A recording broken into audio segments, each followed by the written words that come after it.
Uh, Madam Clerk? This meeting is being held in accordance with the Open Public Meeting Act, NJSA 10:4-6 et sec, notice of which was sent to the record in the Star Ledger and was posted on the municipal bulletin board. Roll call, please. Councilmember Von Rudenberg. Here. Deputy Mayor Canestrino. Here. Deputy Mayor Sims. Here. Councilmember Pataglia. Leo, you there? Leo. Is he muted? He unmuted. I just unmuted him.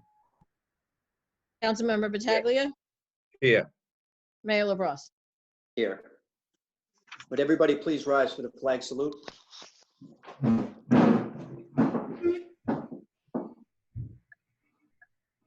I pledge allegiance to the flag Of the of the United United States of America and to the republic for which it stands, One one nation, nation, under God, indivisible, with liberty and justice justice for for all.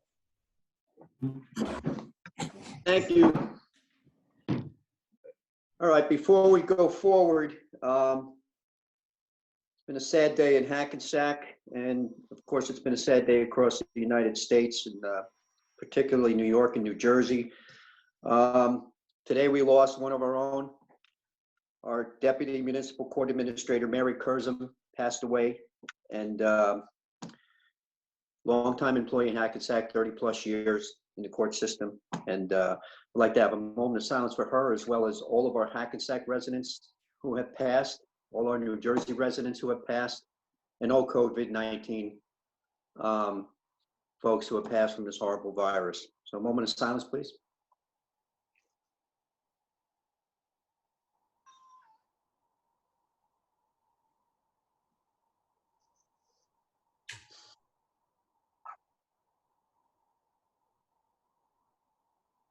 Thank you.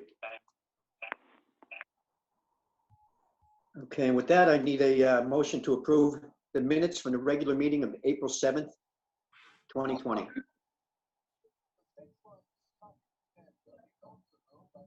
We have an offer from Deputy Mayor Canestrino. We need a second. Second. Roll call, please. Councilmember Von Rudenberg. Aye. Deputy Mayor Canestrino. Aye.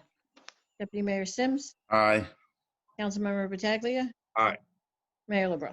Aye.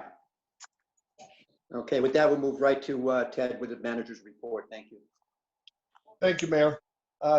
This is the city manager's report for April 20th, 2020. I would like to recognize the mayor and council, especially Councilwoman Stephanie Von Rudenberg, for a very successful Easter Bunny wave on Easter Sunday. This was a very well-received event and gave the children in the city of Hackensack a chance to see the Easter Bunny during these difficult times. I also thank the Hackensack Fire Department and the Hackensack Police Department for their extended efforts. 2, please don't forget to check on our new COVID-19 webpage for the most up-to-date information during this pandemic. The goal is to keep residents fully informed on a daily basis. 3, all city parks are closed. Please obey the signage posted. This will help flatten the curve of the pandemic and encourage social distancing. We all want to see these parks open for the summer months, so let's work together and make the sacrifice now. Number 4, I would like to advise everyone that we are exploring the idea of reinstating our parking regulations, including meters, as of May 1st. Of course, this is not decided yet and could be extended by the mayor and council. Proper messaging will be sent via Nixle and displayed on our website if this is approved. Future discussion.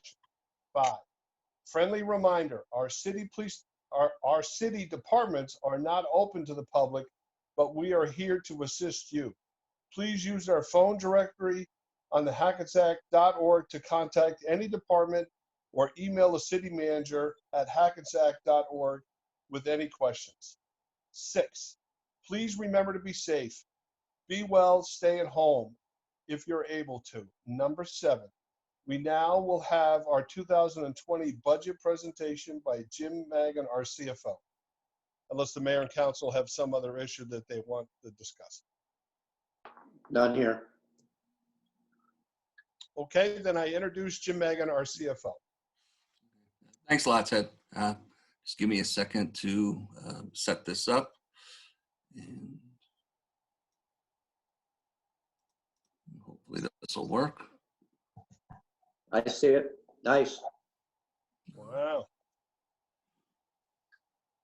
I got it. Okay, there we go. Just runs a little slow. Okay, tonight we'll be doing the presentation on the 2020 municipal budget that was introduced at the last council meeting on April 7th. And as we've done in the past, the budget presentation is going to touch on our role here in city government, the long-term strategies that we use to achieve that mission, and that'll feed into the 2020 budget overview, because a budget is nothing more than a financial plan for how the administration accomplishes the mission. Then we'll talk about what the tax levy change and tax bill projections will be. And then I'd like to finish off with just a brief discussion about our COVID-19 financial response plan, okay? We start with the mission, and our mission statement has always been, it hasn't changed, is to improve the quality of life for Hackensack residents. And what we define the quality of life is being the ability to improve and increase services without increasing taxes, okay? To achieve the mission, what we've done is a series of long-term strategies. The first was a 5-year plan that we implemented back in 2014. And the main focus of the plan was really to address the tax appeal refund issue, but there was much more to it, than that. We also restructured the budget. We implemented a number of policies, okay? And all of that was geared toward tax stabilization, trying to reduce the annual increase to taxes that happened every year. That was our first 5-year plan. It took us through 2018. Now, last year was the first year of our second 5-year plan. And here we're moving from stabilizing the increase to trying to grant tax relief. This 5-year plan is a plan that's, what we're looking to do is to grow new revenue and hold the line on spending in the hopes that we can eliminate tax increases.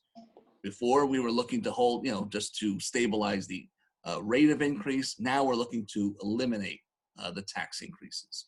And as I said, the 2020 budget, or any budget, is the administration's financial plan for how we intend to carry out the mission or our long-term strategy. And we start with a budget goal, and this goal has remained pretty much the same for the last 6 years, only slight modifications.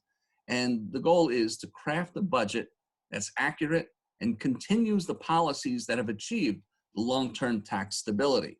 And the budget must provide the funding and plan for community improvements, redevelopment, and tax relief. And it's those three areas at the end that are really the key to the budget: community improvements, redevelopment, and tax relief. The budget has to be able to provide for those three. Now, last year I developed this model to show kind of how they work.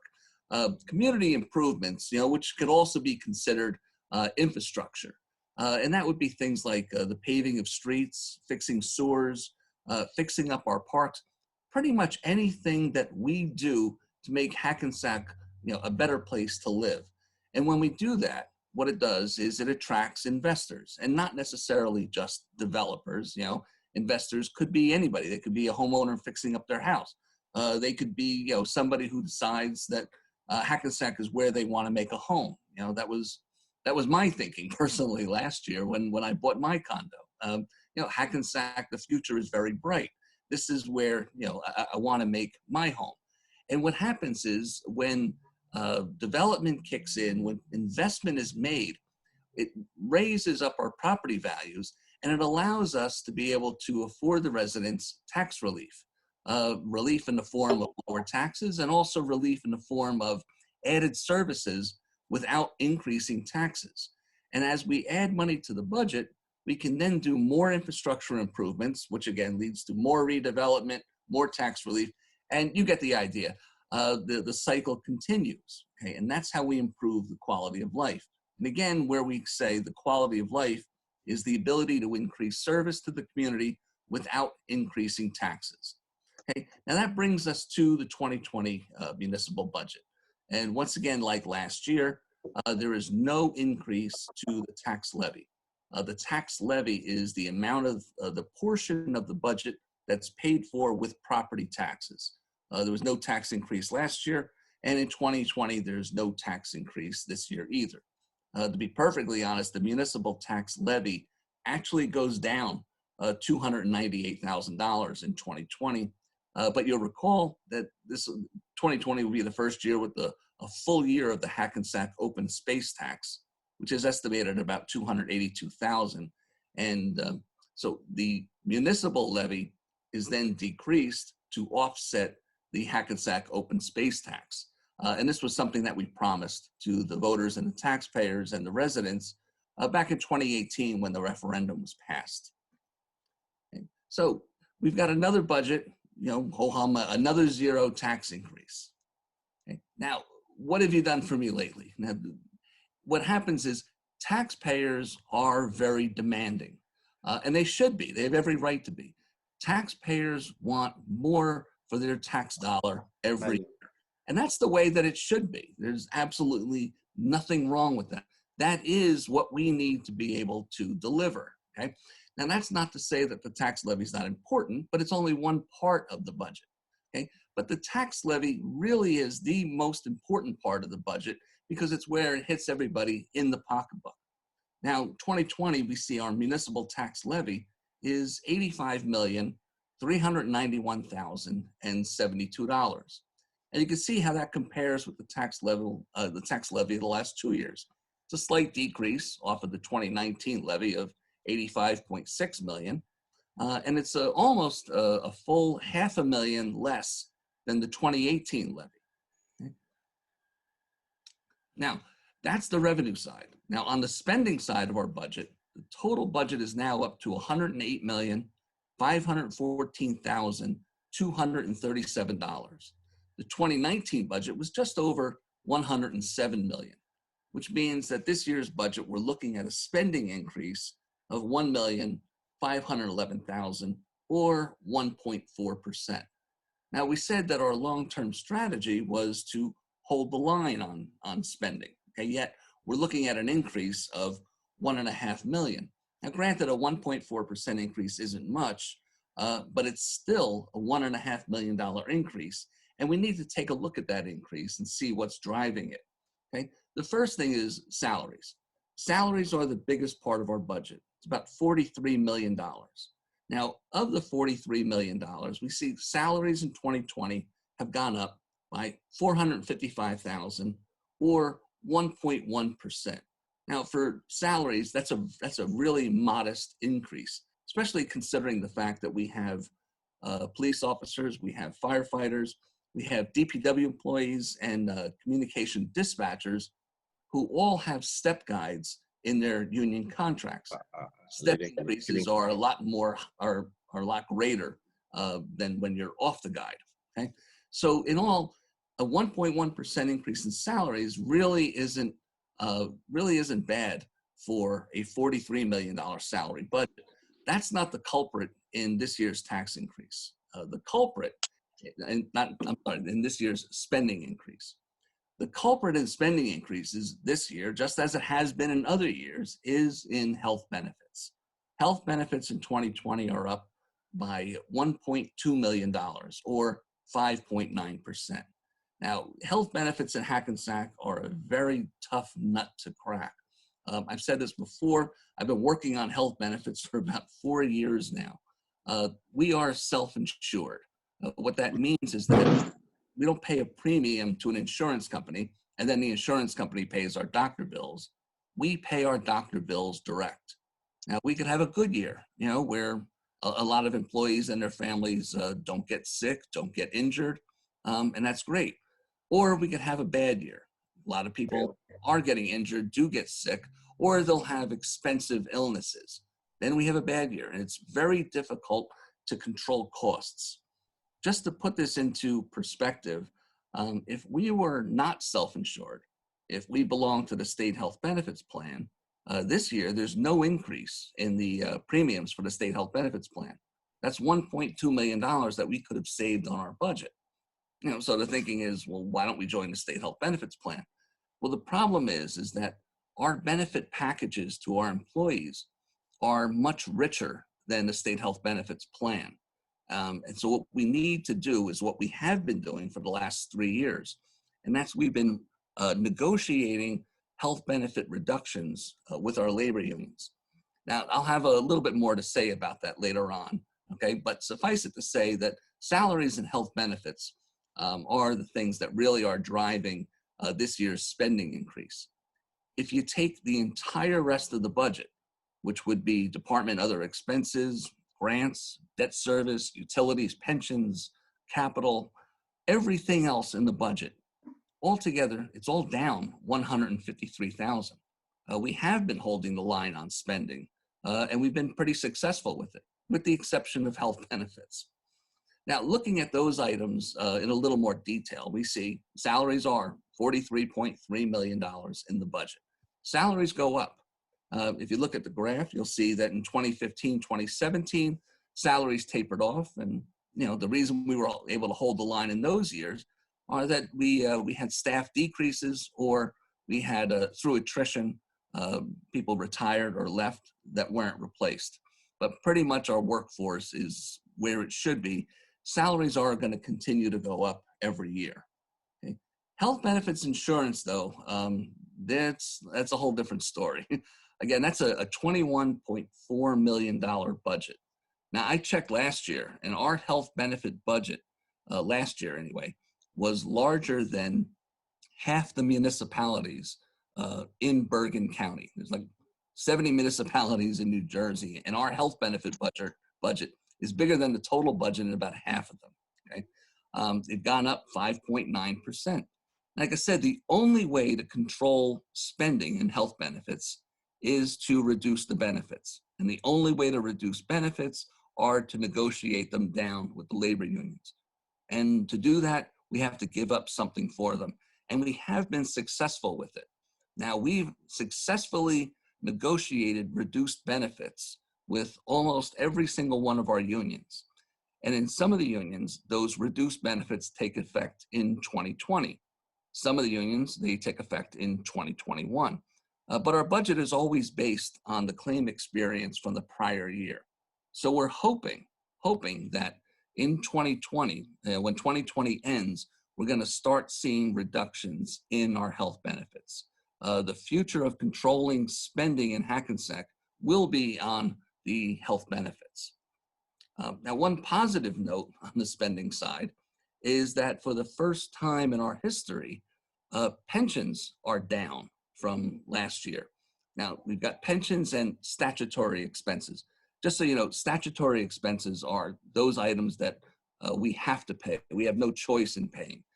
Unemployment, Social Security, those are statutory expenses. Now, pensions and statutory expenses are something we have absolutely no control over, and it's $10.7 million. 2020, we're seeing the first reduction in the city's history. And the reason for that is because back in 2010, the legislature passed the Pension Reform Act, and it's taken 10 years for the benefits of that legislation to finally kick in. The reason is that when they passed that legislation, it only affected new hires. And we're at the point now where we hired people after 2010. Their pension benefits are capped. We're starting to see relief in 2020. And we're kind of hoping that that'll start a trend where we're going to see that number starting to come down every year. Okay? Now, what do all of these numbers mean? Okay, the budget, like I said, what it does is it comes down to how much are we spending as compared to last year with property taxes. Okay, now this chart, and I use this chart every year, this shows the rate of increase to the municipal tax levy. Okay, the dotted line in 2014 represents when we implemented our first 5-year plan. Again, the idea of that plan was to try and stabilize the rate of increase to try and drive the rate of increase down. And you see, we've been successful all the way down to the point where the last 2 years, there has been no increase, okay? We couldn't do the 0 increases if we didn't do the years subsequent to or prior to that, where we were trying to stabilize the tax rate. So the levy hasn't changed. Levy hasn't changed in 2 years. Now, a tax bill is made up of the tax levy and property values. Now, if we look at total property values in Hackensack, and we see that they've gone up again. They've gone up every year since we did the citywide reassessment back in 2015. And that's a very, very positive thing for everybody. As property values go up, that takes the pressure off of tax increases on everybody. Now, you'll notice that we're still not close to the $6 billion in property tax valuations prior to the Great Recession of 2008, but we are making steady progress every year. So the levy has been flat and property values go up, okay? When that happens, that drives the tax rate down. So once again, for the 5th year in a row now, we're projecting another decrease to the municipal tax rate, down to 1.512%. Okay? Now, as the tax rate goes down, what that means is lower taxes for residents. And if you were to do a comparison of last year's tax bill, the 2019 tax bill, to what the 2020 projected tax bill is, you'll see a reduction in taxes for residents. Now, the average home in Hackensack is assessed at $255,831. Now, a home that's with that assessment in 2019 paid $8,588 in taxes. That same home, all things being equal, in 2020 is going to pay $8,473. Okay, and we're able to increase our services in the budget and bring the tax rate down. Okay?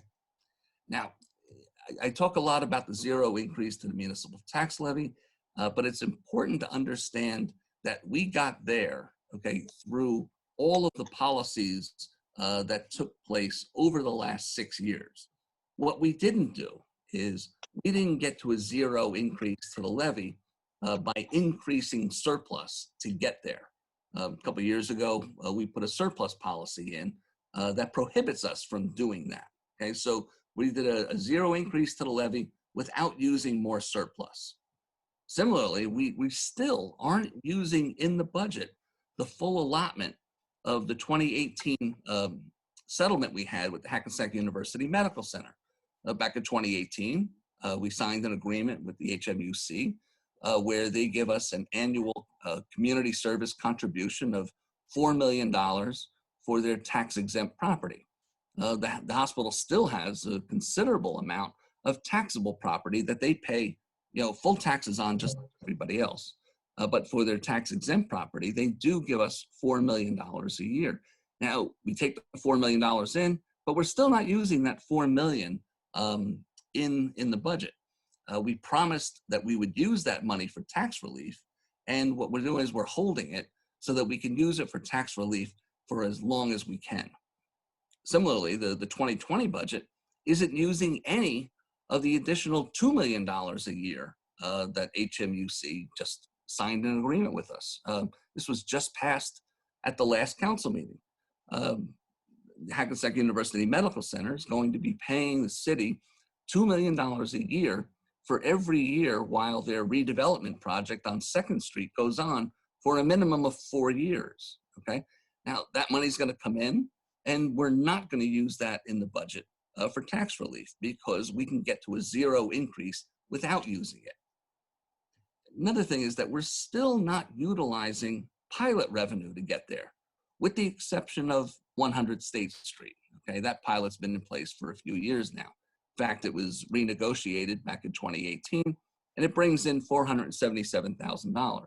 But just be aware that for all the talk about pilot revenue, and there's always a lot of talk about pilot revenue, it still only makes up 0.004% of our total revenue. Okay, now there are other pilots in Hackensack. We just started billing a few months ago for the project at 240 Main, which is on the corner of Main Street and Salem. Okay, but we're gonna take that pilot revenue in, but we're not gonna put it into the budget. You know, we'll probably put it into the budget next year. But we had made the decision, you know, the fiscally conservative decision, to not use pilot revenue the first year in the budget because it's somewhat unpredictable. We don't know what that number is going to be. Okay, so that's pretty much an overview of the 2020 budget. Like I said, it was introduced at the April 7th meeting. The public hearing will be at the next council meeting, which is on May 5th. Public hearing's been advertised for 8 o'clock. It'll be along the Zoom online meeting platform, just like this one is. Remember, you can get details on how to access Zoom on the city's website, and you can email any comments or questions for the public hearing in advance to the Deputy Municipal Clerk, and you see her email address on the board there. Remember too, copies of the budget are available on the city website, as well as this presentation. It'll be up on the city website. If it's not up by tomorrow, it'll be up by Wednesday at the latest. Okay. Now, like what I said, what I wanted to do was talk for a few minutes just about our financial response plan to the COVID-19 emergency.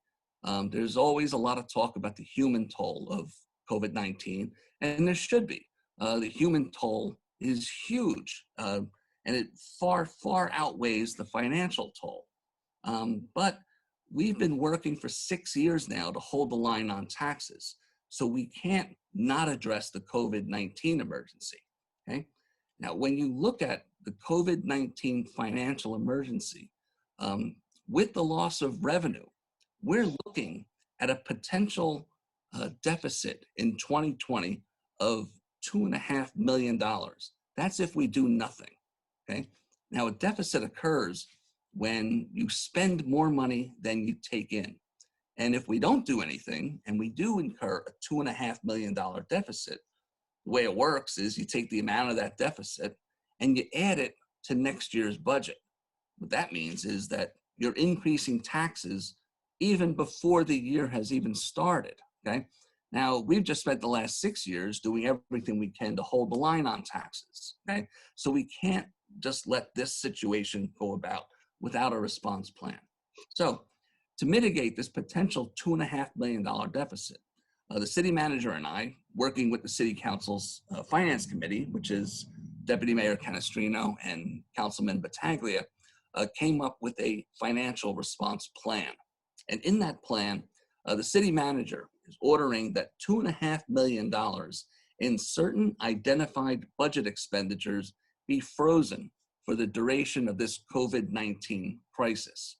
Now, what that means is that department heads were instructed that they can't spend any of these funds, this $2.5 million, without the specific approval of the city manager.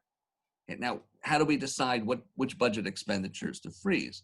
Well, what we did was we took budget expenditures partially from programs that have already been canceled because of the COVID-19 emergency, or had the potential to be canceled because of the COVID-19 emergency. And we also took them partially from budget expenditures that have active reserves or trust funds, which we can then utilize, okay? And you have to understand that this is why we have reserves. We hold reserves for the event that something like this happens, okay?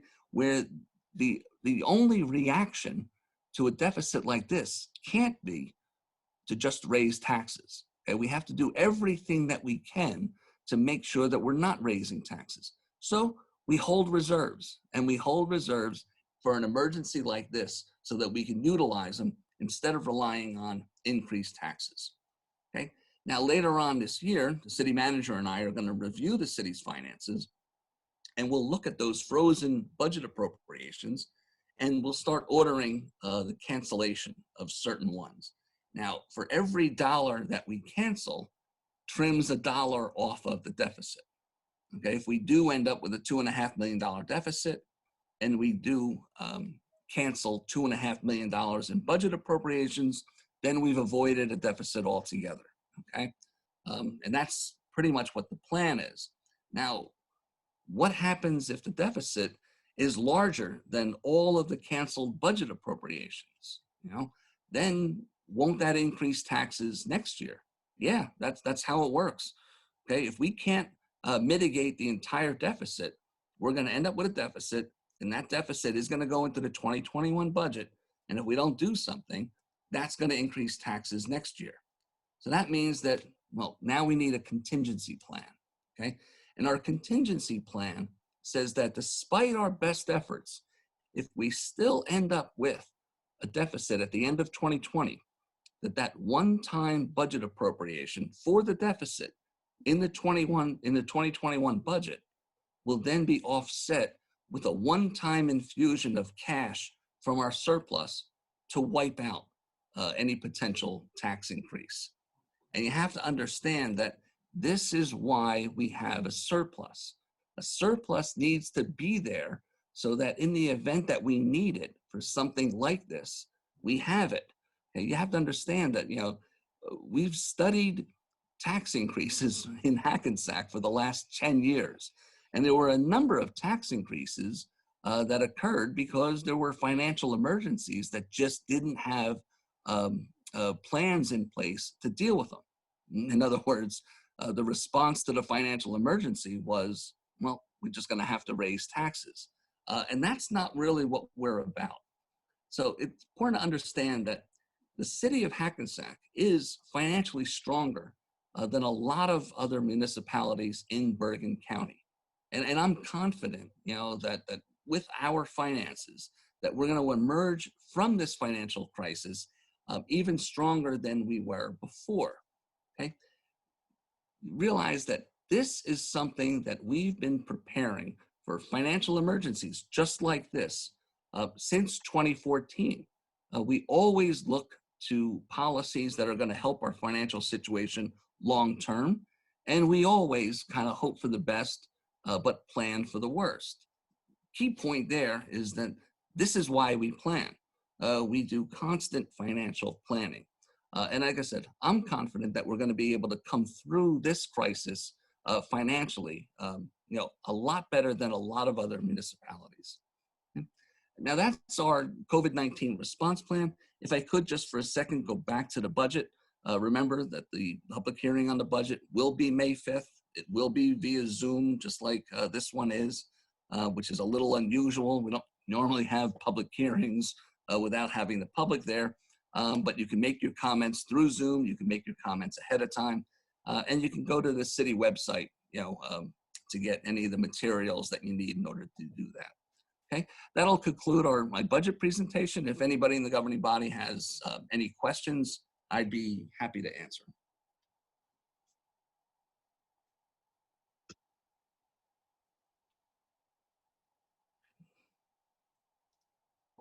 And city manager, yourself, and everybody in your department for planning for this way ahead of time. And it'll pay great benefits not having to increase taxes on everybody. So thanks for all your hard work. Thank you. A large portion of all this goes to the success and dedication of Jim and the finance department. They work hard. We really kind of test the limits of structure to make sure that we're trying to find the best prices to do so. Obviously, the city's in the middle of a complete makeover with our redevelopment and the ability for water sewer separation and also the Main Street conversion. So we have a lot of projects in place. This is probably the most productive time in the city of Hackensack's history. And this nuance and renaissance is important to all. And we think, and I completely agree with Jim, that the city is in much better financial shape. And of course, we don't know what's behind door number 2 here or 3 with this COVID-19 now, but if this dissipates and we come up with a vaccine and socialization and social interaction goes back, I think the city's going to be fine. And I'm confident that we're going to get the city and the residents where they need to be, and hopefully a brighter future will be on the horizon. I just like to add, Jim, thanks again for a wonderful, very clear, very explicit presentation, as you always have done. Great plan. Good budget. Thanks, to everyone, all the department heads and all the employees. And, folks, we focused a lot on short and long-term planning since this council came into office. And, it's painful at times, but it's times like this when you really get to see the benefits of doing those types of things. You don't get a lot of credit for putting things away for a rainy day until that rainy day comes. And, it's only been through having that vision and having the structure and the support of the entire staff, of all the city employees as well, that's enabled them to follow this vision and this plan as well. So, everyone in the city, all of our employees deserve, a little pat on the back for being part of this. And good job, Tim. Thank you. Okay, thank you. I just want to thank Jim, Ted, Kathy, for everything that we are doing together. And this is in favor of all our residents. Thank you again, Jim. That was a beautiful, beautiful presentation. Thank you. Thank you, Councilman. Okay, we ready to move forward with business? Yeah. Okay, Madam Clerk, Resolution 161-20. This is a resolution for final adoption of ordinance number 19-2020, a bond ordinance amending bond ordinance number 28-2019, finally adopted by the City Council of the City of Hackensack and the County of Bergen, State of New Jersey on June 25th, 2019, to amend the description of improvements set forth therein. This ordinance has been advertised pursuant to law and now calls for a public hearing. I need a motion to open to the public, please. I'll offer. Second. Roll call. Councilmember Von Rudenberg, Aye. Deputy Mayor Canestrino, Aye. Deputy Mayor Sims, Aye. Councilmember Pataglia, Aye. Mayor LaBrus. Aye. Anybody from the public who'd like to speak on this ordinance and this ordinance only, please unmute yourself and you may speak. Then we should get some masks made. Please give your name and address to the clerk. There you go. And, oh yeah, Christina's ready to set up single brother-in-law, Andrew. I don't know. On their wait list. Somebody's Something got, happened there. Who want to go out with them, which is so cute. all right, somebody's got their phone on. Please mute yourself. Is there anybody from the public who'd like to speak on this ordinance and this ordinance only? Hearing none. Need a motion to close? Offer. Second. Roll call.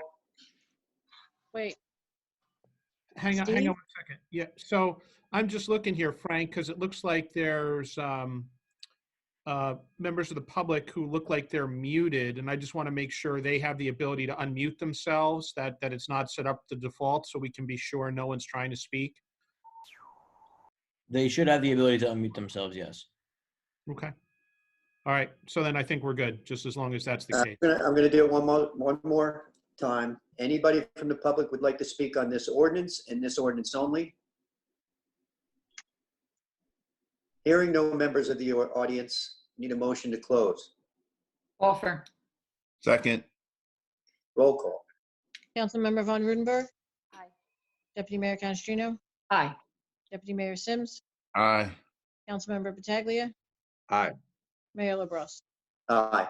Need a motion to adopt the ordinance, please? Offer. Second. Roll call. Councilmember Von Rudenberg, Aye. Deputy Mayor Canestrino, Aye. Deputy Mayor Sims, Aye. Councilmember Pataglia, Aye. Mayor LaBrus. Aye. Be it resolved by the City Council of the City of Hackensack County of Bergen and State of New Jersey that ordinance number 19-2020 has passed its second and final reading and is hereby adopted. Thank you. Resolution 162-20. This is a resolution for the final adoption of ordinance number 20-2020, an ordinance to amend Chapter 170 of the Code of the City of Hackensack, Vehicles and Traffic, to add a new handicap parking space in Section 49.2, parking for the handicap. This ordinance has been advertised pursuant to law and now calls for a public hearing. Need a motion to open to the public, please? Offer. Second. Roll call. Councilmember Von Rudenberg, Aye. Deputy Mayor Canestrino, Aye. Deputy Mayor Sims, Aye. Councilmember Pataglia, Aye. Mayor LaBrus. Aye. Anybody from the public who would like to speak, please unmute yourself and give your name and address to the clerk, please. Again, anybody from the public who would like to speak? Hearing none, motion to close to the public. Offer. Second. Roll call. Councilmember Von Rudenberg, Aye. Deputy Mayor Canestrino, Aye. Deputy Mayor Sims, Aye. Councilmember Pataglia, Aye. Mayor LaBrus. Aye. Need a motion to adopt the ordinance, please? Offer. Second. Roll call. Councilmember Von Rudenberg, Aye. Deputy Mayor Canestrino, Aye. Deputy Mayor Sims, Aye. Councilmember Pataglia, Aye. Mayor LaBrus. Aye. Be resolved by the City Council of the City of Hackensack County of Bergen and State of New Jersey that ordinance number 20-2020 has passed its second and final reading and is hereby adopted. Thank you. Resolution 163-20. This is adoption of ordinance number 21-2020, calendar year 2020 ordinance to exceed the municipal budget appropriation limits and to establish a cap bank as per NJSA 40A:4-45.14. This ordinance has been advertised pursuant to law and now calls for a public hearing. Need a motion to open to the public, please? Offer. Second. Roll call. Councilmember Von Rudenberg. Aye. Deputy Mayor Canestrino. Aye. Deputy Mayor Sims. Aye. Councilmember Pataglia. Aye. Mayor LaBrus. Aye. Anybody from the public who'd like to speak on this ordinance and this ordinance only, please unmute your phone or your device and speak. Hearing no members of the public, motion to close to the public. Offer. Second. Roll call. Councilmember Von Rudenberg. Aye. Deputy Mayor Canestrino. Aye. Deputy Mayor Sims. Aye. Councilmember Pataglia. Aye. Mayor LaBrus. Aye. Need a motion to adopt. Need a motion to adopt the ordinance, please. Offer. Second. Roll call. Councilmember Von Rudenberg. Aye. Deputy Mayor Canestrino. Aye. Deputy Mayor Sims. Aye. Councilmember Pataglia. Aye. Mayor LaBrus. Aye. Be it resolved by the City Council of the City of Hackensack County of Bergen and State of New Jersey that ordinance number 21-2020 has passed its second and final reading and is hereby adopted. Thank you. Resolution 164-20. This is a resolution for final adoption of ordinance number 22-2020,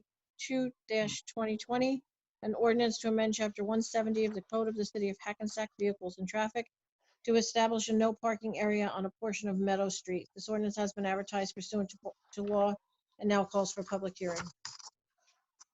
Need a motion to open to the public, please? Offer. Second. Roll call. Councilmember Von Rudenberg. Aye. Deputy Mayor Canestrino. Aye.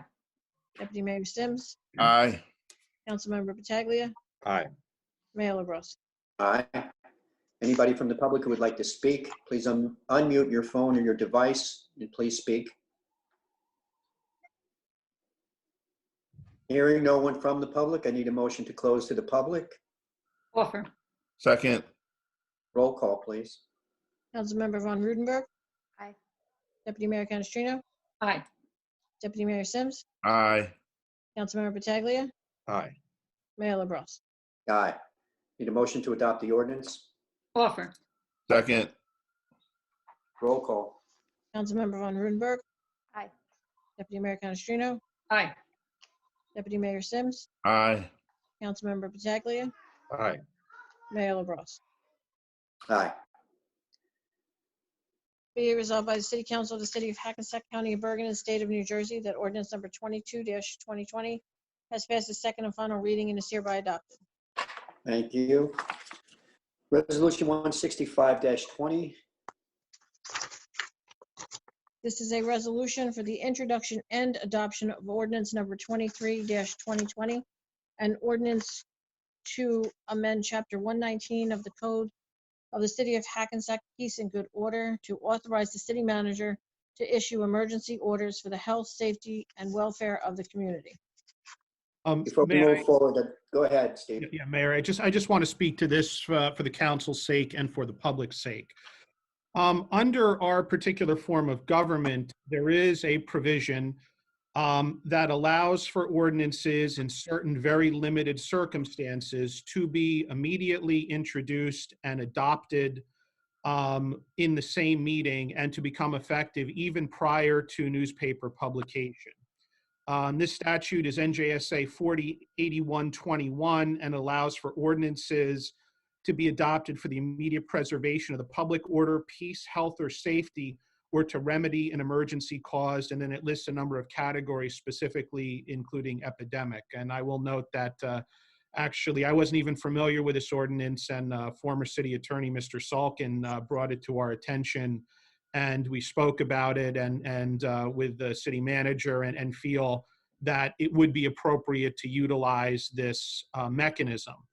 That means that we should open this up to the public, treat this as a public hearing, so that if members of the public do want to speak to this ordinance, they can do so tonight, since there will not be the traditional second reading and adoption.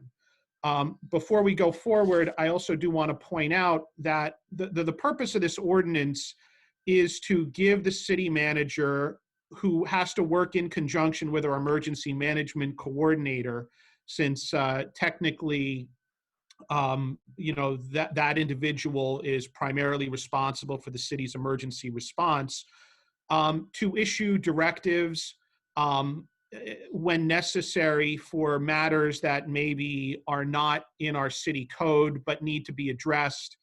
Things potentially relating to social distancing, if and when we reopen the parks, and how that will work, that maybe our city code doesn't particularly address, and in order to address it, might take at least one meeting and probably two meetings depending on the nature of it. Everybody on the administrative end understands that these are supposed to be very, very limited in circumstance, that they'll all be reviewed by legal counsel and by the city manager and by the emergency management coordinator, and are intended to be a very limited tool to be used beyond existing emergency authority. So I don't want it to be understood that this is intended to be a wholesale authority of the city manager to deviate from our city code, but when there are very specific issues of particular concern that we need to be able to say, whatever they might be, given the unique nature of this emergency, which does change from, day to day, even hour to hour, that it's a tool that we can use on a judicious and limited basis. And again, anything that the city manager does decide to do pursuant to this authority and with the approval of the emergency management coordinator, we're going to put it immediately on the website. We will publish it as soon as possible. We will post it in City Hall, and where appropriate, if necessary, put signage up if it involves a facility of some sort, so that people will understand what is prescribed by whatever the order is. So I want the public and the city council to have an understanding about that. And, if there's any questions for myself or the city manager from the council or from any members of the public, we would be happy to address them as part of this public hearing tonight. Okay. So we'll do the resolution first, and then we'll open to the public during. Yeah, The I mean, adoption? I guess I'll we'll do it. We'll do it the resolution same way. open to the public, yeah. I'll read what the resolution is, and then we'll just open for public comment. Okay, great. So resolution 165-20 is the introduction and adoption of ordinance number 23-2020, an ordinance to amend chapter 119 of the Code of the City of Hackensack, Peace and Good Order, to authorize the city manager to issue emergency orders for the health, safety, and welfare of the community. Okay, with that, I guess without going into the ordinance itself, I need a motion to open to the public. I'll offer. Second. Roll call, please. Councilmember Von Rudenberg. Aye. Deputy Mayor Canestrino. Aye. Deputy Mayor Sims, Aye. Councilmember Pataglia, Aye. Mayor LaBrus. Aye. Anybody from the public who'd like to speak to this ordinance and this ordinance only, please unmute your device or your phone so we can hear you, and please speak. Hi there, my name is Gene Irving. I live at 59 Spring Valley Avenue. And I have a question. Do we really need an ordinance when you already have the county and the state overseeing COVID-19 initiatives with regards to parks? I will leave that to the, go ahead, Steve. I can certainly speak to that. I mean, you know, the ordinance by its term says it cannot contradict any federal or state law regulation or any order issued by the governor pursuant to his emergency authority. This, as we said before, would fill in the blanks, you know, when there are things that the governor's executive order does not cover.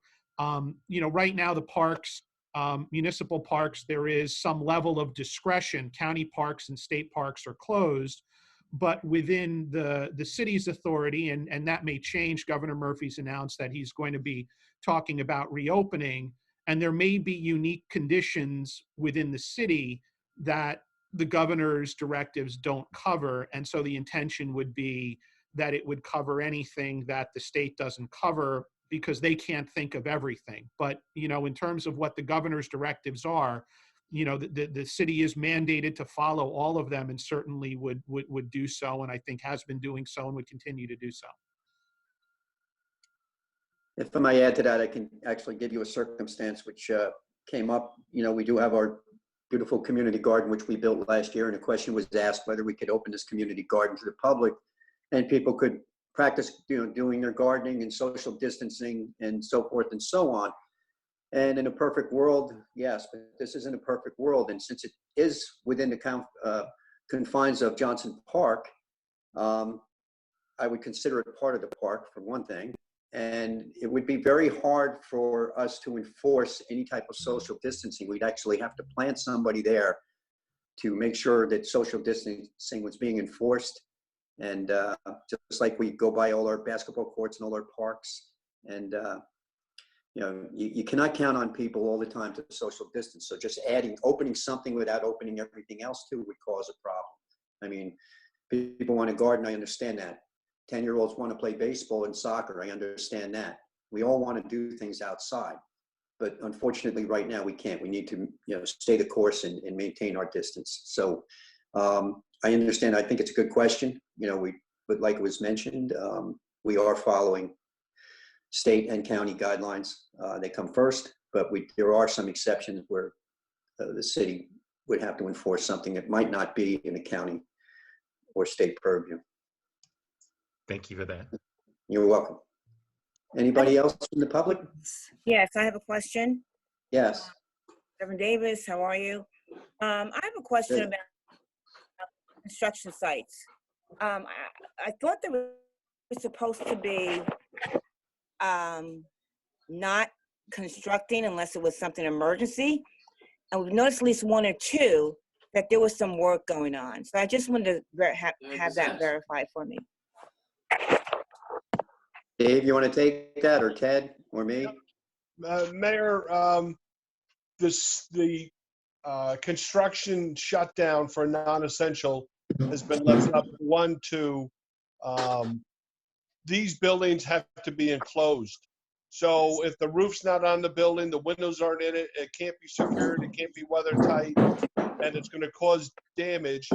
There's a clause that allows for the city to make exceptions, or at least extend that construction till they get it right and tight, and then after that, there's a different issue. So you're gonna see obviously a reduced construction plan going on in the city, but there's still going to be construction to close up these buildings and get this done.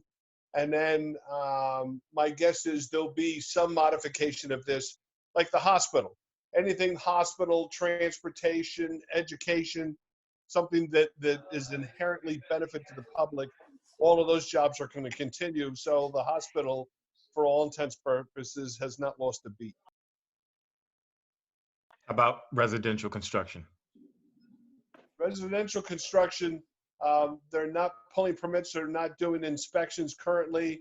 We're issuing COs and TCOs temporarily. Ernie, once we get past the pandemic height here, they'll have this, but we chose not to have our inspectors exposed to people's residents and the other way around. So we're just trying to follow the social distancing and keep safe. On a big construction site, there's just the inspector, the foreman of the job, and maybe one worker there. They're all masked and gloved up anyway. So the exposure is limited, and as long as they're following the mandated gloves, mask, distance. A lot of construction areas are obviously open. It's not like a confined space where there are 4 people working inside of an elevator or something. So it takes on a little different connotation. I just wanted to make clear too that builders had to file exceptions in order to finish some of their work, to button up their areas and to do any type of work. And they also have to meet certain standards. The social distancing, things of that sort are have to be followed. And if they were not to be followed, the job would be shut down.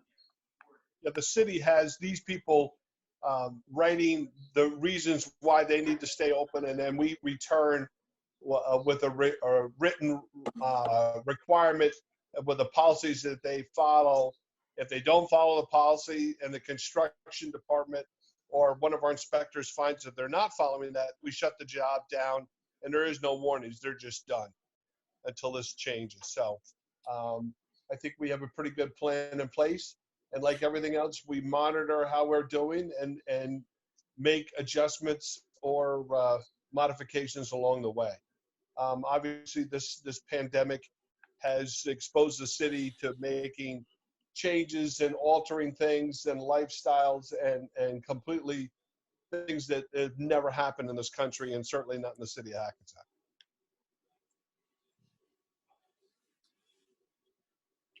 Okay. Peter Marcassani, am I on? Yes, you are, Pete. Kudos to Mr. Kleiman for quoting Mr. Salkin. That was pretty neat, I thought, Steve. I just wanted Credits due, so. Absolutely, thank you for that. I just was curious, the ordinance at hand, with Mr. Salkin's remarks, is this an existing thing that's on the books now that you're expanding, or is this something totally new, number one? And I guess number two is there a sunset clause, or does this have to be advised or repealed as time goes on? No, so what this is what I'm referencing is the provision, that's in Title 40. It's a state law that provides the exception to allow an ordinance to be adopted sooner than the standard 2 meetings. So normally we have our introduction, and then we publish, and then we have a second reading. And if there's an amendment, then you have to go back.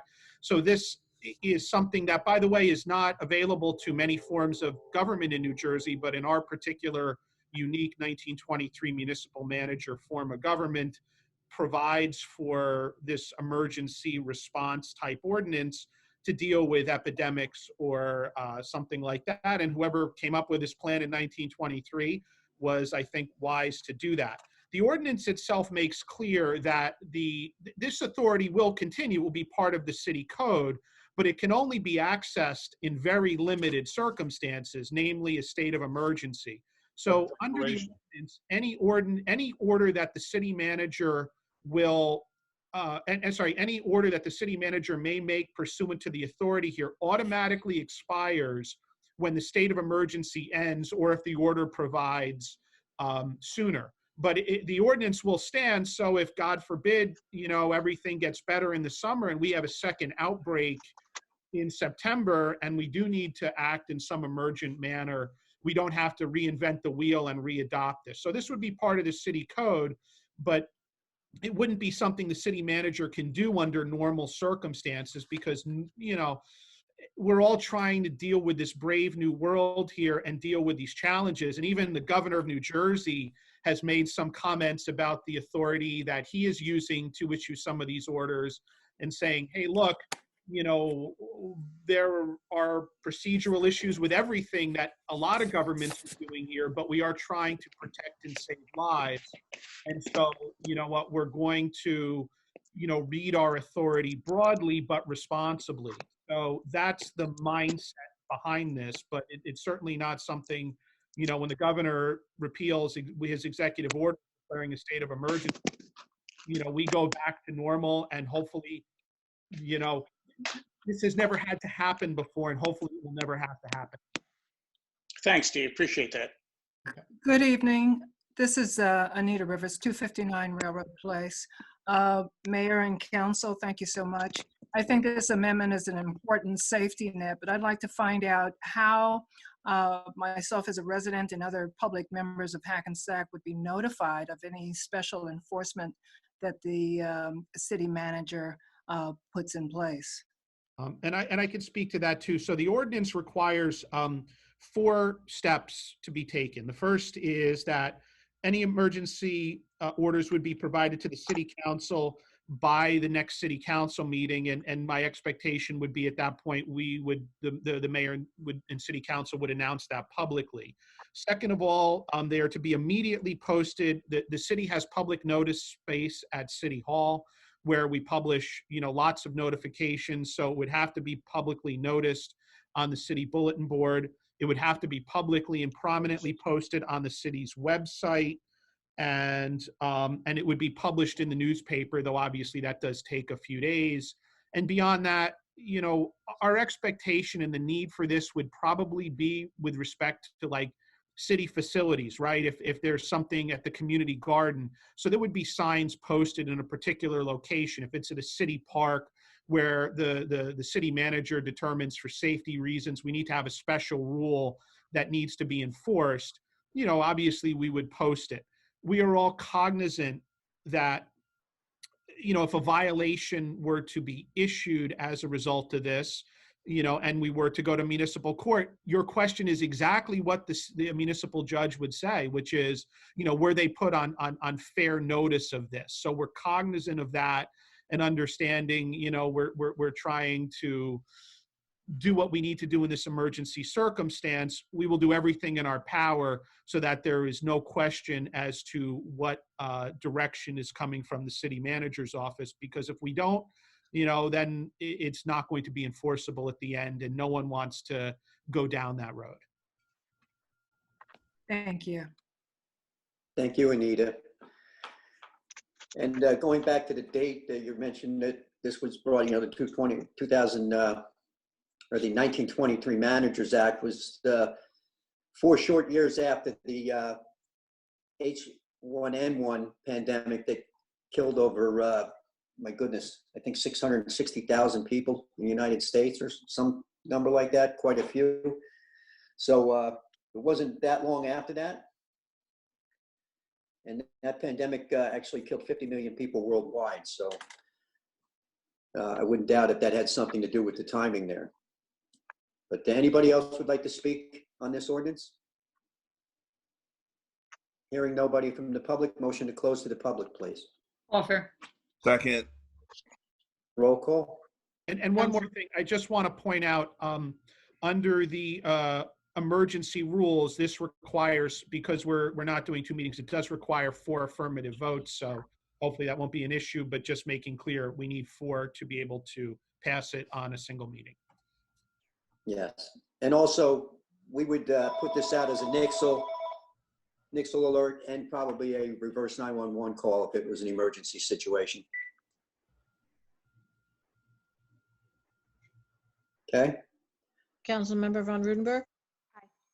Deputy Mayor Canestrino. Aye. Deputy Mayor Sims. Aye. Councilmember Pataglia. Aye. Mayor LaBrus. Aye. Need a motion to adopt the ordinance, please. Offer. Second. Roll call. Councilmember Von Rudenberg. Aye. Deputy Mayor Canestrino. Aye. Deputy Mayor Sims. Aye. Councilmember Pataglia. Aye. Mayor LaBrus. Yeah. Be it resolved that the above ordinance, being ordinance 23-2020, as introduced, is now passed and finally adopted pursuant to the provisions of NJSA 40:81-21 emergency ordinances, which states that an ordinance for the immediate preservation of the public order, peace, health, or safety, or to remedy an emergency caused by an epidemic, may be passed to take effect immediately without publication and at one meeting by the vote of one more of the majority of the members of the City Council. Thank you. Resolution 166-20. This is a resolution rejecting all bids for the South Newman Street Drainage Improvement Project. I need a motion, please. Offer. Second. Roll call. Councilmember Von Rudenberg, Aye. Deputy Mayor Canestrino, Aye. Deputy Mayor Sims, Aye. Councilmember Pataglia, Aye. Mayor LaBrus. Aye. Resolution 167-20. This is a resolution awarding bid contract of $1,166,149.30 to Smith Sondy Asphalt for 2020 road resurfacing improvements. Need a motion, please. Offer. Second. Roll call. Councilmember Von Rudenberg, Aye. Deputy Mayor Canestrino, Aye. Deputy Mayor Sims, Aye. Councilmember Pataglia, Aye. Mayor LaBrus. Aye. Resolution 168-20. This is a resolution awarding contract for combined sewer management to Arcadis US. Need a motion, please. Offer. Second. Roll call. Councilmember Von Rudenberg, Aye. Deputy Mayor Canestrino, Aye. Deputy Mayor Sims, Aye. Councilmember Pataglia, Aye. Mayor LaBrus. Aye. Resolution 169-20. This is a resolution awarding contract to Neglia Engineering for engineering services for Pine Street drainage improvements. Need a motion, please. Offer. Second. Roll call. Councilmember Von Rudenberg, Aye. Deputy Mayor Canestrino, Aye. Deputy Mayor Sims, Aye. Councilmember Pataglia, Aye. Mayor LaBrus. Aye. Resolution 170-20. It's a resolution awarding contract for engineering services to Suburban Engineering for Polyfly Park drainage improvements. Need a motion, please. Offer. Second. Roll call. Councilmember Von Rudenberg, Aye. Deputy Mayor Canestrino, Aye. Deputy Mayor Sims, Aye. Councilmember Pataglia, Aye. Mayor LaBrus. Aye. Resolution 170-20. Pay the bills. It's a resolution authorizing payment of bills. Need a motion, please. Offer. Second. Roll call. Councilmember Von Rudenberg, Aye. Deputy Mayor Canestrino, Aye. Deputy Mayor Sims, Aye. Councilmember Pataglia, Aye. Mayor LaBrus. Aye. Anybody have any conflicts on the consent agenda? Seeing none, please read the consent agenda. Consent agenda consists of resolution 172-20 through 175-20. The following items are considered to be routine in nature and will be enacted in one motion. Any items requiring expenditure are supported by a certification of availability of funds. Any item requiring discussion will be removed from the consent agenda, and consent agenda items will be reflected in full in the minutes, including any exceptions and/or additions. 172-20 is a resolution authorizing extension of leave of absence without pay for Mary Kurtzman, Deputy Municipal Court Administrator. Resolution 173-20 is a resolution designating Lisa Marie Shaleli as Recycling Coordinator and authorizing submission of recycling tonnage grant application. Resolution 174-20 is a resolution authorizing terminal leave payout of $25,320.54 to DPW employee Joseph Eisenbart.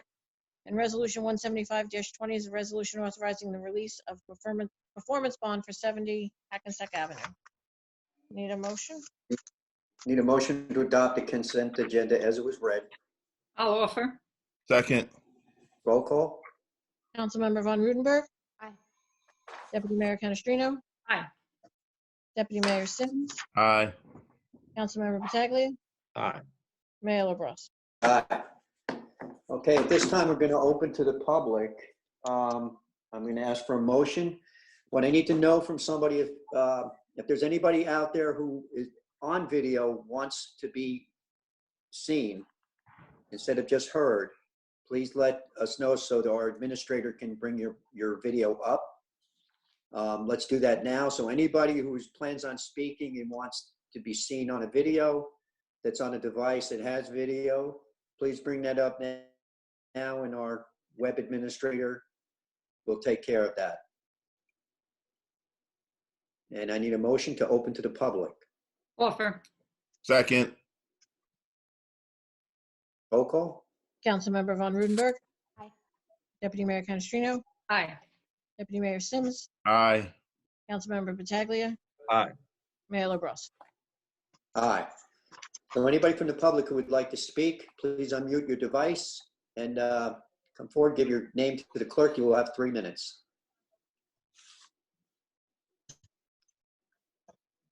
It's Pete Marcassani again, John. I guess you can hear me okay? Yes, we can hear you, Pete. No video because my son gave me my last haircut, so I'm traveling incognito. But Thank kudos. you for that candid moment. I see you're wearing a hat, although I know why you're wearing that, so there's no need to explain. Jim Mangan again, just an unbelievable job. I mean, I'd like to say that I'm not the sharpest pencil in the pack, but Mangan's presentations are easily digested by 6th graders, and in this case, we even had the floating emojis, which made it even better. Just a couple of things. I mean, surplus. I mean, I remember Jim saying 4 years ago we are no longer going to rely on parking meter revenue in case we have a pandemic. So it's amazing to see that the planning is there, and obviously it's well thought out. If memory serves me right, I guess Plan C, if I do the math correctly, we're looking at about $4 million a year from the hospital, plus an additional $2 million over the next 4 years for the construction. I guess that's $6 million in revenue that's compounding in surplus, I guess, at this point, or at least that's the plan. Is that, I see you shaking your head, Jim. That's true. Yep. Yeah. I mean, that's really great. I mean, it's as terrible as this thing is. The burden on the municipal government is unbelievable. I hope that the federal government does something in that regard. Taxes are due May 1st. I was wondering, I don't know whether you have the numbers on this, but a lot of the people are going to be late in paying their taxes, as you know. There was some speculation that even though people may not be making their mortgage payments, that the mortgage companies will be required and should be paying the municipal taxes on time. So you don't anticipate, I don't know what percentage you get from homeowners and what percentage you get from banks, but I guess that revenue will come in and you can bank on it, I assume. Yeah, that's true. Homeowners that are going to be late with tax payments, or sorry, homeowners who get their taxes paid through their mortgage companies have all been asked to remind the mortgage companies that the taxes are still due. We don't have the authority to extend the deadline. No, I realize that. So, I mean, that revenue stream is pretty secure. Yes, it is. Yeah. And you had The way mentioned, I I think- understand it, Pete, the way I understand it is mortgage companies are good for 90 days through escrow. They have to continue to pay the taxes for 90 days, which is like the first quarter. So that's that. As far as Hackensack and the percentages of people who have their money in escrow, paid through escrow through mortgage companies, it's about 38%, which is a very low number, believe it or not. Yeah, look, Statewide, it's it's low. about 80%. Yeah, a lot of retirees, I guess. The mortgages are gone. From their homes, I don't- which is a good thing. I've overstayed my welcome, as Debbie's going to bring me out. But thanks again for everything and all your help. These are troubling times, and we're grateful for all of your work and putting yourselves in danger. Thank you. Thank you, Peter. Next, please, from the public. Hi, this is Gene Irving, 59 Spring Valley Avenue once again. Jim, thank you for that great overview of the budget. It was concise and right on point. I have two questions. One is, we know you have $2 million in surplus from Hackensack Medical Center. Plus, I'm a little confused. The $477,000 for pilot programs. Do you consider that as a surplus as well? No, the 477,000 is actually anticipated in the budget. Okay, and right now our surplus is roughly 12.3 million. But that 477,000 is money that's It's anticipated in the budget. It won't be going to surplus. Oh, will not. For 240 Main is not in the budget. That will go to surplus. Okay. Okay. So how much you said we have in the surplus? 12 million? About 12.3 million. Yeah.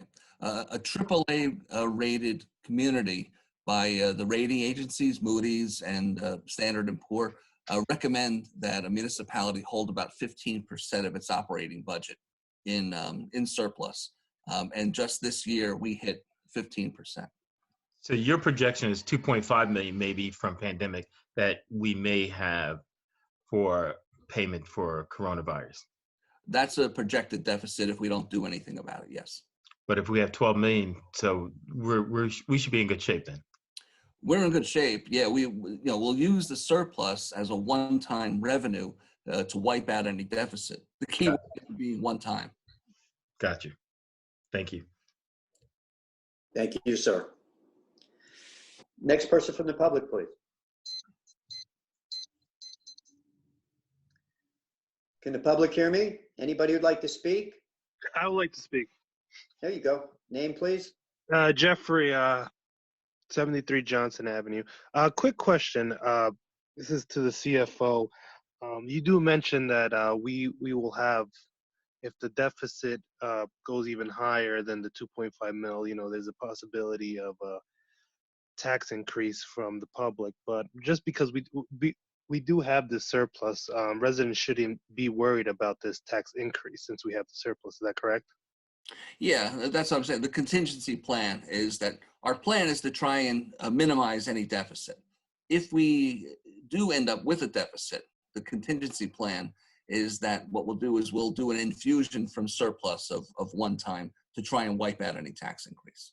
So at this point, we shouldn't be worried about a tax increase for this matter, at least.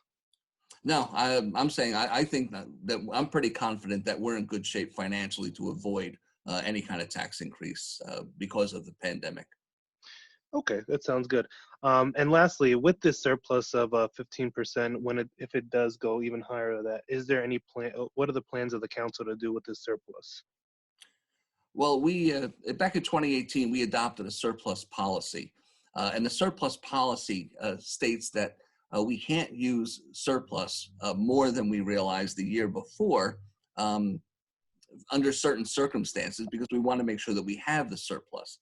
And the policy also goes on to state that if the surplus grows above a certain level, then excess over that level would then be used in the budget to reduce our debt.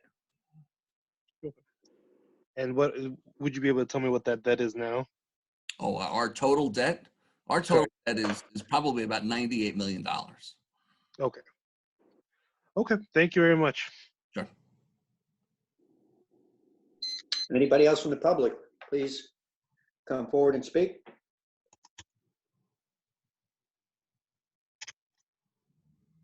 Any members from the public would like to speak? Now would be your time. Going once. I do have one more question. This is Gene Irving again. Hold we've up, had. Gene. Oh, I'm sorry. You're right. You're right. I got to defer to the clerk. You can only approach once. Once. Right. Thank you. Sorry, but email me your question, or you can call me, whatever you want to do. Just you can go online and email me directly, and I'll be glad to answer it for you, or get you the answer if I can't answer it. Or if it's whoever the question is for, all their email addresses are on the website. Is that okay? Anybody else in the public would like to speak? Going once. Going twice. Motion to close to the public. Offer. Mayor, before you do that, I do believe we may have a comment or two that Deb will read into the record as well. Yes. Oh, I forgot about the emails, right? Okay. We have I a couple totally emails. forgot about that. I'm sorry. Thanks, Steve. Sorry. Okay, I have a comment from Regina DePasqua. I would like to follow up on the issue of city communication with residents. It seems it's feast or famine as far as official communication to residents. We got bombarded with robocalls for a few days after a few weeks of no communication at all, and now we are getting nothing again. The last online message from the mayor is dated 4/4. Has there been any further consideration of an official social media account? I find it incredible that the city does not have the resources, time, and technical skills, as was stated at the last meeting, to do so. Most people don't want to go to the website because the coronavirus tab concentrates highly on the numbers, as the robocalls did, which is frightening, and the site can be confusing. The scroll of information is distracting to some. It could be presented as a list of available resources, transportation, parking, store info, medical info, etc. in one place would be helpful. Right now, residents are reaching out on Facebook with questions. The city could provide accurate information on the city website. Residents are looking for information that can bring the city together virtually through community action and support, which brings me to issue number 2. What is the city doing for residents who are in need of food or any other essential items or services? Is any foundation reaching out to residents? Does anyone check that our residents, especially the most vulnerable, are okay? The Carroll family recognized the need and has stepped up in a big way to help families. Kudos to them. Is there any information the city can share about similar resources available to residents? Number 3, the governor has stated that big numbers of public employees will lose their jobs. Is the city considering such job cuts? Is there a plan? If or when the city considers such action, will senior employees be bought out or will new hires be let go first? Basically, in accounting terms, FIFO or LIFO. Will it be first in, first out, or last in, first out? Is there a guideline already set up by the city for such a situation, or will it be up to the individual departments to decide? It is reported that New Jersey may be able to borrow billions of dollars, which may fill the money gap, and massive layoffs at the state and local levels may not be required. This cost will be passed on to all New Jersey residents. How does the city plan to mitigate the financial impact on the residents of Hackensack? Will tax increases with no reduction of city expenses, or would reduction of staff and programs still be on the table locally along with inevitable increased costs? That was Jim, I'm going to let you answer some of that, the tax-related stuff. I'm sorry, Mayor, you said May? No, Jim. Yeah, Okay. sorry, I was muted. Yeah, as it stands right now, there was an announcement earlier this week by Senator Sarlo from Woodridge that there won't be an extension of the property tax deadline, at least not at this time. We don't have the authority to give any type of relief for taxes. That's just not something that we're able to do.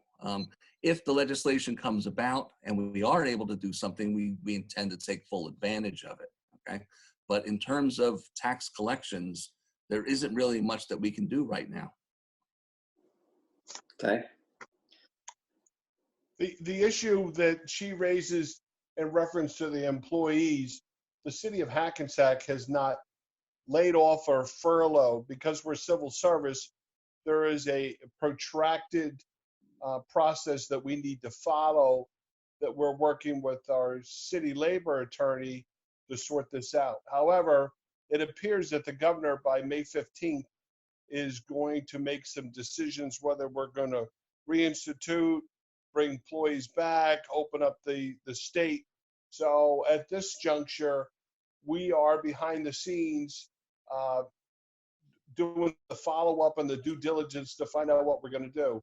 If the city, or I should say the state, shut down, which will affect the city's ability to open up, then I think we're going to have to come to a new understanding of what we're going to do, and certainly get the input and direction from the mayor and council. However, Jim and I have discussed this weekly, that currently we have budgeted for all the employees we have, and as he's previously stated, have funded for all of those employees.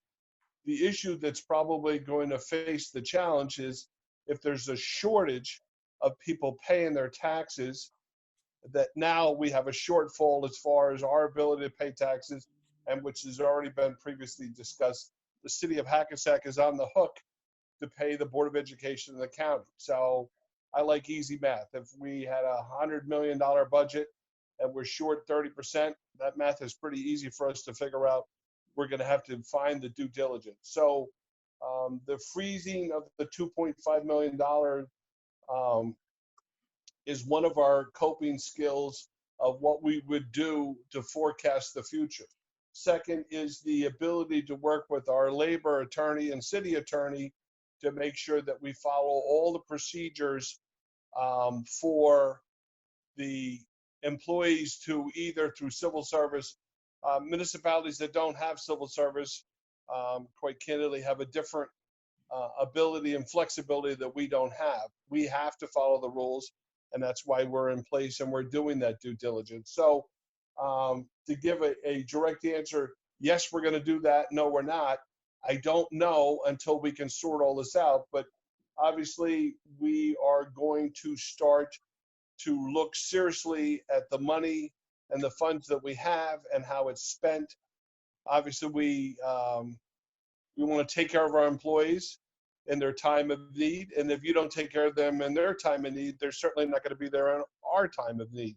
So there's a balance point that we're trying to find that we deal with on a shifting daily moment of where we start and where we stop. Obviously, we don't want to run and hide, but we also need to be prepared and fully investigated and fully funded to make whatever appropriate changes or needs that we need to do. Okay. Now I'm going to respond to the COVID issue and a lack of what somebody's saying is a lack of hearing from the mayor.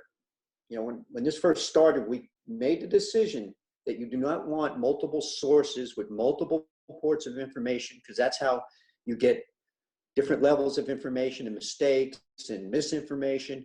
So that's why we did Nixle alerts, guiding everybody to please go to the Hackensack website, and all your information would be on there through the county. That seemed to work fine until a couple people complained that they didn't hear me doing robocalls or anything. So we did a bunch of robocalls. Then people complained about the robocalls. So, you know, but in hindsight, it was probably a mistake doing all the robocalls because they only had 3 people complain, and we know who they are. And I find it hard to believe that they didn't know to go to the city website for that, because I think they have Nixle. That said, I ask everybody, please, if you don't have Nixle, to please sign up for it so that you are brought to the website, all right, or give you the information. And it'll, anytime there's an alert or anything important out there, you're going to get all types of different information from Nixle. You will get an occasional reverse 911 call from me, just to update you on some of the things, but those are on the website every day. Our health officer and Deputy Mayor Canestrino put a lot of time and effort into making sure all the information on there is as close to being correct as possible. These numbers change constantly. There's a lot of differentials and a lot of different things going into these numbers. That's why sometimes you'll see a difference between a county number and a city number. That said, you know, get the Nixle alerts and get to the website for information, because we want it all coming from one place. So thank you. John, if I, Next letter. John, if I may. Go ahead. All right. Ted, you and I, we talked about a couple of other things too. I know you were going to look into them and see if we made progress, but one thing we were looking at is having a hotline. I mean, as you mentioned before, you know, any resident can call the city at any time. You know, that there's a published list of numbers, and if you have issues or questions, you can call. But I think it might be a good service if, you know, we had someone, basically we talked about 2 individuals. One would be, you know, for a resident to call with questions, and another would be for local businesses to call that might have some, you know, might need some help in understanding what their next steps are, where they had to go. So kind of, you know, 2 different folks that maybe we could publish some hours during the week that these folks would be available. And then, you know, if we see some frequently asked questions, that's another thing we could add to the website. You know, if people are calling and asking the same question over and over, obviously that information isn't being dispersed correctly or inadequately. And, you know, sometimes folks just want to hear a voice also, rather than you know, just go to a website and read something, or they don't have, you know, internet access, and this is the only option that they have. So Ted, I'm going to ask again if we could, you know, look into that. I think we did identify some staff that may be able to do a couple hours a day or something where they would be available to answer some questions. We have ordered an additional cell phone and a line for that purpose, and we should have that up and running here before the week's out. Good. Thanks, Ted. No problem. And real quick, I want to give kudos out to the Carroll family. What they did was wonderful. I agree. They brought in donations, and they were able to put food packages together for needy families, which is a great thing for them to do. But I also want to acknowledge Mrs. DePasqua asked what was being done by anybody else. Local restaurants in town, including Chirapon, a couple others, Clemente's restaurant, have been feeding hundreds and hundreds of meals to people in need. They've been bringing lunch on a regular basis to Hackensack University Medical Center for the nurses and doctors, and also to one of the hospitals in Hudson County. They have been working every day, basically raising money. There's a GoFundMe page that somebody has that you donate to that. They buy the food and prepare it and bring it over to these places. So they've been doing a great job with that. But again, kudos to the Carroll family, Chirapon, Clemente's, all the other restaurants involved. Special thanks to Councilman Battaglia. He's been, very involved with this, especially with the feeding of residents in need. Leo, I don't know if you have a count on how many families they were feeding. If you do, please speak up on that. Over 100. Over 100 families. So over 100 families in need have been getting fed through Chirapon and these other restaurants. So we appreciate that. And when we bring the food to the hospital for 300 first responders. 300 first responders. Right. Okay, When we go to the hospital, yes. So, and they appreciate that. And on Easter, they brought chocolate Easter bunnies to all the COVID nurses that were over there, and the ER nurses, which was very, very nice and heartwarming to see, along with the Easter bunny. So, next letter, please. All right, the next one is from Paul Nichols. Hello, everyone. Hope all are okay, safe, and healthy. I have learned other cities like Newark have given out masks to everyone, from what I understand. Are there any plans to get funding to do this, and will it be done? Is it in the plans, especially since there are many low-income and homeless in Hackensack?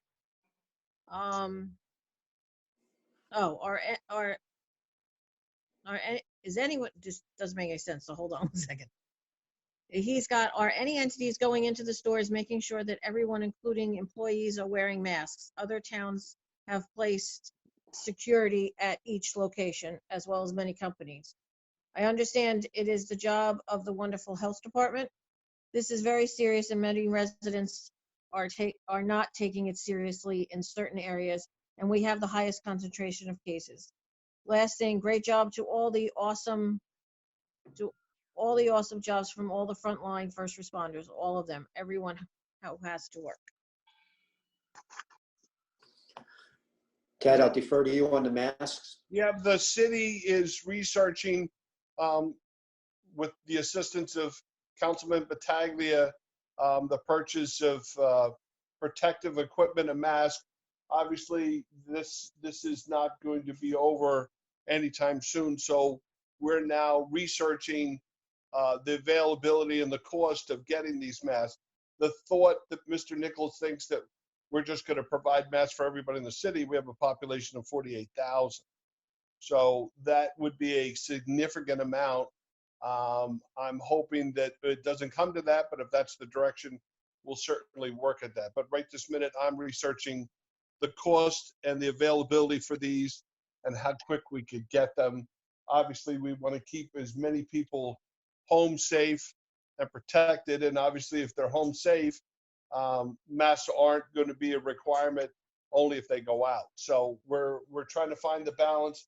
And that's the reason why people don't understand why we close the parks. We are following social distancing. Obviously, they're now starting to require people to wear masks on mass transit. I wish they had made that requirement early on for buses and trains, but we are doing the due diligence. It just isn't public yet till we get this sorted out, because people don't want to hear hearsay. They want to hear a plan, and that's what we're working. Okay. All right, I have, actually one more just came from Ron Lupino. He says multiple robocalls with the same message are not needed. One robocall is enough unless there is a reason that I don't see to do so. Well, we've broken it with the robocalls. There was a weekend, we had an incident where we went from state reporting, which was giving county numbers and our Board of Health numbers. And we ended up with a conflict where the numbers were different. So we circled back and we had to do numerous robocalls for about 3 days. We did Saturday, Sunday, and Monday, I think, or Friday, Saturday, and Sunday, of 2 a day to try to get that straightened out. Since then, we did one more robocall, I think last week or beginning of last week, and haven't done any since. We will do an occasional robocall, but like I said, the numbers are on the website. We ask that you go to the website. There's no reason to have robocalls to give stats when they're easily available by going on the website. All right. Thank you, Mr. Lupino. That's all I have, Mayor. I thought you had one from Mr. Salkin. No? Mr. You have Salkin, one?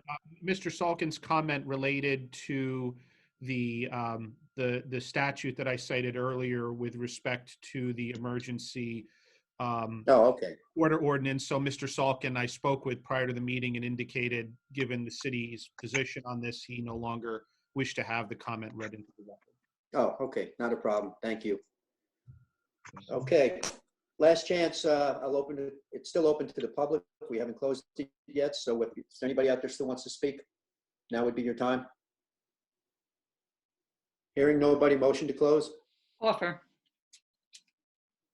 Dave? Second. Roll call. Councilmember Von Rudenberg. Aye. Deputy Mayor Canestrino. Aye. Deputy Mayor Sims. Aye. Councilmember Pataglia. Aye. Mayor LaBrus. Aye. All right. Steph? Good evening, everyone. Thanks for joining us tonight. Just a few quick things, some happy things. Thanks to Ted, the DPW, the police department, and Hackensack Fire for helping with the Easter Bunny drive-by. The responses I got back from the families that were able to go, it was, they were excited. The kids are really excited, and it was the first, positive thing that the kids have been able to experience in a while. So it was nice. Everyone kept their distance. They were able to drive by as many times, and I just really want to thank the city and Ted and the departments, because they've been working really, really hard around the clock, and to be able to carve some time out on Easter to do that was, really special and amazing. So thank you for that. This week is National Library Week. Obviously, the public library is closed, but there are resources available. If you go on their website, you could sign up for different emails. They have someone there to answer questions, just like the city does. So if you have questions or need help with things, I know their online book system is open. So Tara's been doing a wonderful job over there at the library, trying to get things virtually for the patrons. So definitely check out the website. Thank you so much to Jim, Ted, all the department heads for the budget presentation. I know it's very stressful with everything going on, and you always do a wonderful job. Just like Mr. Marcassani said, it's very easy to understand, and I'm sure everyone appreciates that. Please keep Miss Curzon's families in your prayers. I know Emil's not feeling too well either, so please, keep him in your prayers, and Kathy and her whole family. And just thanks again to all the departments and the city workers and essential workers and everyone out there that's still doing a great job. We don't go out often in our house, but we go for a walk every day, and you could really see everybody is practicing social distancing. Everyone you pass on your walk has mask on, and they're really keeping their distance. And if you're on the sidewalk, someone moves aside. So it's really nice to see everyone exercising. One note though, I've been noticing a lot of like the disposable hospital gloves and masks on the floor. If in the curbs and on the sidewalks, please just be mindful. It's great that everyone's utilizing those things, but you have to remember to throw them out properly and not, on the sidewalks, because this is becoming, a health hazard for everyone. Other than that, thanks for joining us and have a good night. Thank you. Kathy? Okay, thanks, Steph. I know I mentioned it before, but it's worth repeating again. Thanks, Jim, for an excellent budget presentation. And I want to thank Ted, Jim, Leo, myself. We work together on the finance committee, and it's a year-round job. I mean, it's something, it doesn't happen just at budget time or finance time. It's something that, becomes a part of our daily lives here in the city. And being able to do that lets us have these wonderful results that we saw tonight. We promised we were going to have a zero tax increase, and we were able to accomplish that again, and it's wonderful. We had made projections based on doing great negotiating with the hospital, and Jim mentioned those numbers, which are wonderful to help, again, the city and support the many services that we provide also to the hospital as well as to our residents. I want to also say thanks to all the department heads and the city employees, again, to see negative in their other expenses. That's phenomenal. I mean, from where we were 4 or 5 years ago to where we are today shows that everyone is pitching in and sharpening their pencils, and that's what's really making this happen. So again, thanks to each and every one of those. I have to disagree with Regina about our website. I think that it's chock full of information. And if it's something you don't want to read, scroll down and read the next. But I think that there's a lot of good information there. I think we're one of the very few, if only, towns that present full historical data if you're interested. And if you're not interested in seeing it, go on and read the next piece of information. But there's something there for everyone, and there's lots of valuable information. I think getting the hotline will be great, and I think that people will appreciate it. Sometimes you just want to talk to someone or ask a question like you're frustrated and you don't know where to go. So I think being able to offer that to our residents would really be a good service. So I'm hoping, Ted, you get that cell phone and that we're able to move forward with that as well. Thank you to everyone, again, that participated or watched tonight. Yes, my husband, he's stable and he's doing as good as he could do right now, but please continue to keep him in his prayers, as I will continue to pray for everyone, not only in Hackensack, but throughout the world. It's unbelievable times that we're living, and we have to continue to stay together as a city and support each other. And as the wonderful folks, the Carroll family, what Leo's doing with the restaurants. I mean, there's so many wonderful people out there that are just providing a tremendous service to the folks in our community, and continue to do so without looking for thanks, but we need to thank them. Have a great night, everyone. Stay safe, follow the rules, and stay healthy. Till next time. Thank you, Kathy. Dave? Thank you. I want to thank you to our first responders. Thank you, Jim, for the budget. A perfect presentation once again. I want to thank all the citizens and organizations who have donated food and personal protection equipment to all our first responders and less unfortunate. We will get through this. Let's stay Hackensack strong.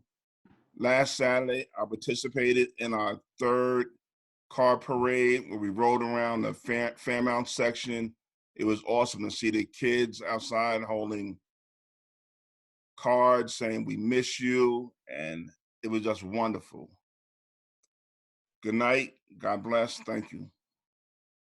Thank you, Dave. Leo? First of all, my condolences to the family of Mary Carson.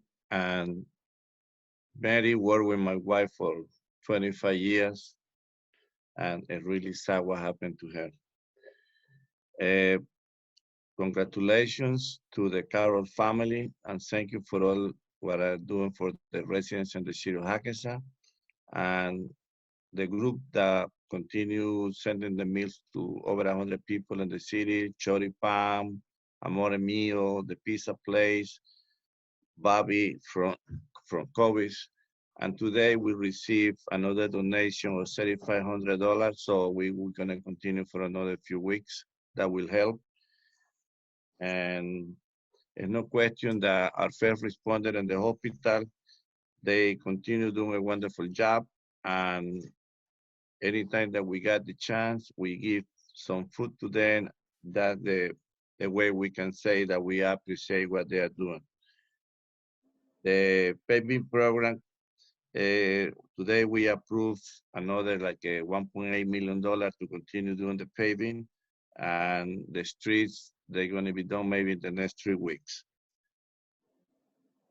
Keep my friend Emily in your prayers, and another friend that is right now in the hospital from the PWI, his name is Ogi. Please keep it Ogi in your prayers. Be safe and stay home. Thank you.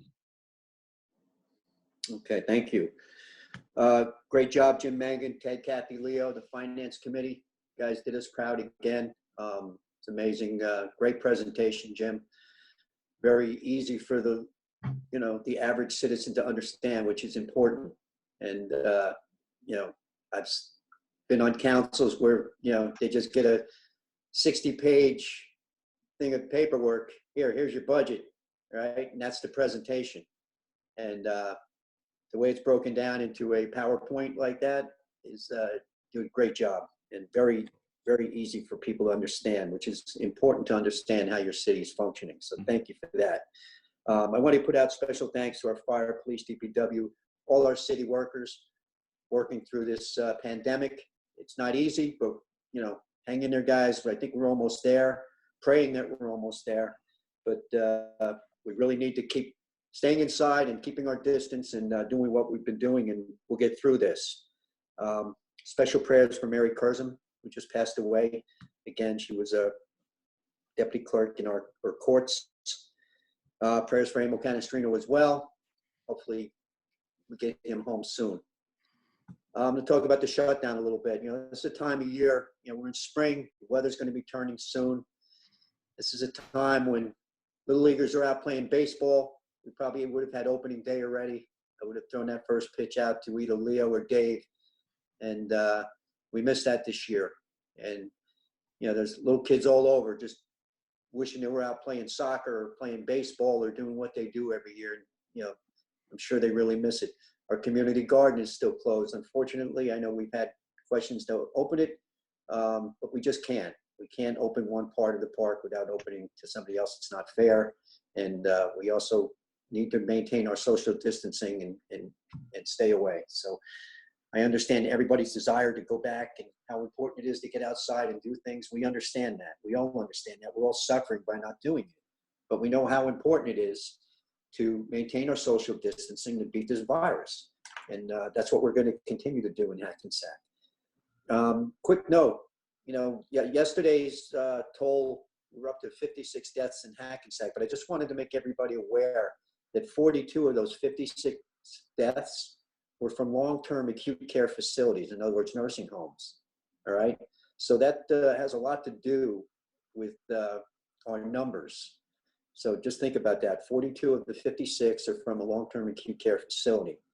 I want to thank all my coworkers at HUMC for what they're doing, working there. I'm truly inspired watching the work that goes on there. And today I want to congratulate them. They had their 800 discharged COVID-19 patient today, which is an incredible number. 800 patients have been discharged, and those were definitely positive cases. So that big day at Hackensack University Medical Center. I want everybody to stay safe. I want everybody to maintain their social distancing. When you go out, make sure you're masked up. When you're in the stores, pay special attention when you buy packages. If you have the wipes or something, a little bleaching water, wipe everything down. These are all important things. We hear that this virus can stay on things for multiple hours. The last thing you want to do is, bring something into your house that could be contaminated. So wipe it down, pay attention to things you normally wouldn't pay attention to, because right now it really does matter. So I want everybody to stay safe and pray for those who have perished, pray for those who are sick, and we'll see you in 2 weeks. Thank you. Need a motion to close the meeting. Offer. Second. Roll call. Mayor, just Go one ahead. last thing before you go, just so that the public is aware, and a reminder that the next meeting, as of right now, we've started at 7 o'clock, but because the budget adoption is presently scheduled for 8 p.m., so that anyone who's interested in participating in that, we are going back to the regular 8 p.m. start time, at least for that next meeting. Okay. Thank you. Okay, we have an intro from Deputy Mayor Canestrino, a second from Deputy Mayor Sims. Councilmember Von Rudenberg. Aye. Deputy Mayor Canestrino. Aye. Deputy Mayor Sims. Aye. Councilmember Pataglia. Aye. Mayor LaBrus. Aye. Take care, everybody. Thank you. Good night, all. Aye. Night. Good night.